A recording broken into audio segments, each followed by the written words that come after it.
Assalamualaikum warahmatullahi wabarakatuh. Alhamdulillahilladzi ja'ala ramadhana lil muslimin. Assalatu wassalamu ala sayyidil mursalin, imamil muttaqin wal mujahidin, wa hasuna ulaika rafiqa. Dzalika fadlun minallahi wa kafa billahi karima. Amma ba'du.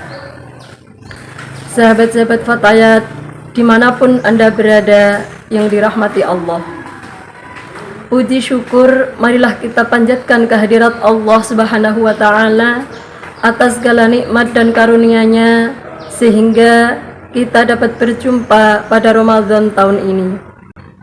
Sholawat dan salam semoga tetap tercurahkan kehadiran beliau Nabiullah Muhammad sallallahu alaihi wasallam yang senantiasa kita nantikan syafaatnya besok di hari kiamat.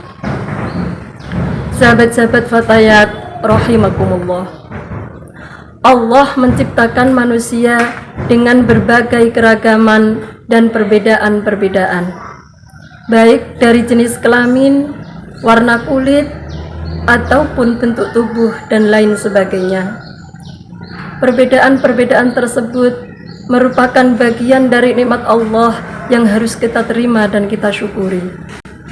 Coba bayangkan, seandainya Allah menciptakan manusia ini sama, atau menciptakan manusia ini semua laki-laki ataupun perempuan, pasti dunia ini akan terasa membosankan. Akan tetapi, dengan perbedaan-perbedaan tersebut, dunia akan terasa indah dan bervariasi. Dalam surat Al-Hujurat ayat 13 Allah berfirman, A'udzu billahi minasyaitonir rajim.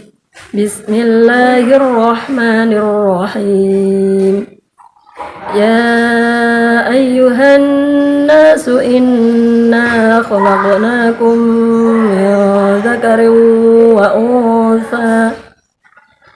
Inna khalaqnakum min dzakarin wa untha wa khalaqnakum syu'uban wa qabaila lita'arafu. Al-ayah.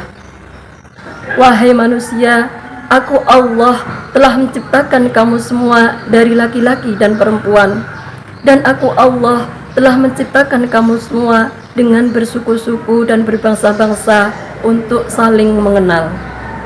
Dari ayat di atas, Allah menegaskan bahwa perbedaan-perbedaan yang diciptakan oleh Allah ini hanya untuk saling mengenali antara satu dengan yang lainnya. Sahabat Fatayat yang dirahmati Allah, perbedaan ini bukan hanya perbedaan fisik, akan tetapi juga perbedaan pemikiran dan pemahaman. Perbedaan pemahaman ini disebabkan oleh banyak faktor, di antaranya karena tingkat pendidikannya, karena tempat tinggalnya, bahkan karena sumber-sumber bacaannya akan menyebabkan perbedaan-perbedaan di antara mereka. Dalam Islam pun terdapat 4 mazhab yang pendapatnya berbeda-beda dalam menentukan suatu hukum. Seperti contoh, qunut dalam sholat subuh. Di situ Imam Syafi'i berpendapat qunut dalam sholat subuh hukumnya adalah sunat abad yang apabila kita tinggalkan harus kita ganti dengan sujud syahwi. Di sisi yang lain, Imam Abu Hanifah berpendapat qunut hanya dilakukan dalam sholat witir.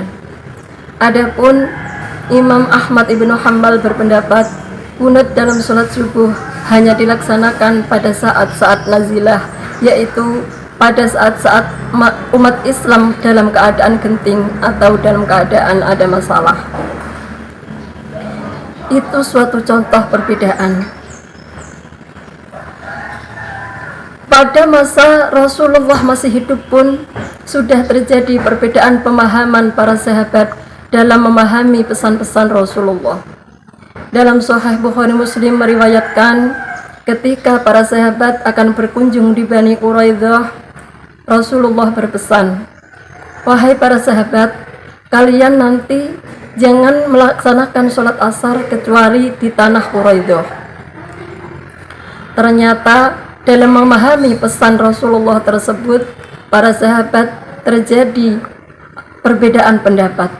Satu golongan, satu kelompok memahami bahwa kita harus mempercepat perjalanan kita sehingga kita sampai di Bani Quraidah sebelum sholat asar tiba. Akan tetapi dari kelompok yang lain memahami bahwa kita tidak boleh melaksanakan sholat asar kecuali kita nanti kalau sampai di Bani Quraidah, walaupun saat di perjalanan waktu sholat asar telah tiba. Setelah terjadi adu argumentasi dan perbedaan pendapat antara sahabat, mereka mengadukan pada Rasulullah, dan ternyata Rasulullah tidak menyalahkan perbedaan dua pendapat itu. Bahkan Rasulullah membenarkan dua pendapat tersebut. Sahabat Fatayat yang dirahmati Allah, kalau pada masa Rasulullah hidup sudah terjadi perbedaan pendapat, apalagi setelah Rasulullah wafat dan sampai saat sekarang ini. Nah, para sahabat yang berbahagia, dengan belajar dari pengalaman para sahabat dan para ulama terdahulu, marilah kita implementasikan dalam kehidupan kita sehari-hari. Kapanpun dan dimanapun kita berada, pasti ada perbedaan pendapat dan perbedaan pemahaman di antara kita. Pada prinsipnya, mari kita meneladani akhlak Rasulullah, akhlak para sahabat, dan akhlak para ulama-ulama terdahulu untuk saling menghargai, saling menghormati, dan bersikap toleransi dengan perbedaan-perbedaan yang ada di tengah masyarakat kita, sehingga akan terwujud suatu ukhuwah, baik ukhuwah insaniyah, ukhuwah islamiyah, bahkan ukhuwah wataniyah yang akan menimbulkan kedamaian di dunia maupun di akhirat. Sahabat-sahabat yang berbahagia, demikian yang dapat saya sampaikan. Mohon maaf atas segala kesalahan dan kekurangan. Akhirul kalam, wallahul muwafiq ila aqwamit thariq. Wassalamualaikum warahmatullahi wabarakatuh.